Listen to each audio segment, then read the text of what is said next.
Good morning po. Tayo po yung mag-aral ng salita ng Diyos, the book of Ephesians, chapter 2, verses 5 to 7. Tayo'y binuhay niyang kasama ni Kristo noong tayo'y mga patay pa dahil sa ating pagsuway. Naligtas nga kayo dahil sa kanyang kagandahang loob. Dahil sa ating pakikipag-isa kay Kristo Jesus, tayo'y muling binuhay na kasama niya upang mamunong kasama niya sa kalangitan. Ginawa niya ito upang sa darating na mga panahon ay maipakita niya ang di masukat na kasaganaan ng kanyang kagandahang loob sa pag-ibig niya sa atin sa pamamagitan ni Kristo Jesus. More than conquerors because of Him who loved us. Alam niyo po, isa sa mga underrated na verses po sa Biblia, ito pong Ephesians chapter 2 verses 5 to 7. Kadalasan po kasi ang emphasis ay naroroon po sa Ephesians chapter 2 verses 8 and 9.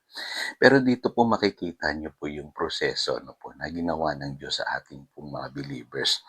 Binabanggit po sa verse 5 dyan yung ating salvation. Bakit tayo na born again? Sa pamamagitan ng ginawa ng ating Panginoong Hesukristo. Malinaw po sinasabi diyan, tayo binuhay niyang kasama ni Kristo. Ang tinutukoy dito ay yung born again experience, hindi pa po yung resurrection na darating someday.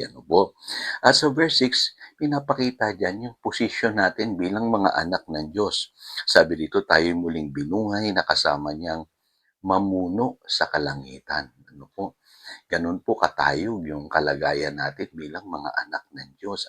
Someday, we will rule, together with Christ.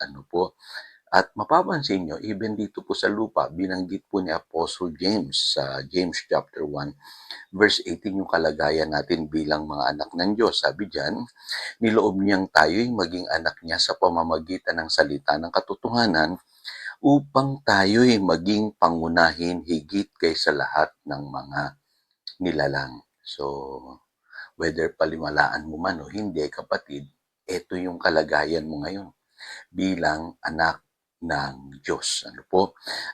At sa verse 7, sabi rito, ginawa niya ito upang sa darating na mga panahon ay maipakita niya ang di masukat na kasaganahan ng kanyang kagandahang loob sa pag-ibig niya sa atin sa pamamagitan ni Kristo Jesus. So ito po yung purpose kung bakit po namatay ang Panginoong Hesus sa krus, bakit kailangan tayong ma-born again, bakit tayo kailangan tawaging mga anak ng Diyos. Sabi diyan,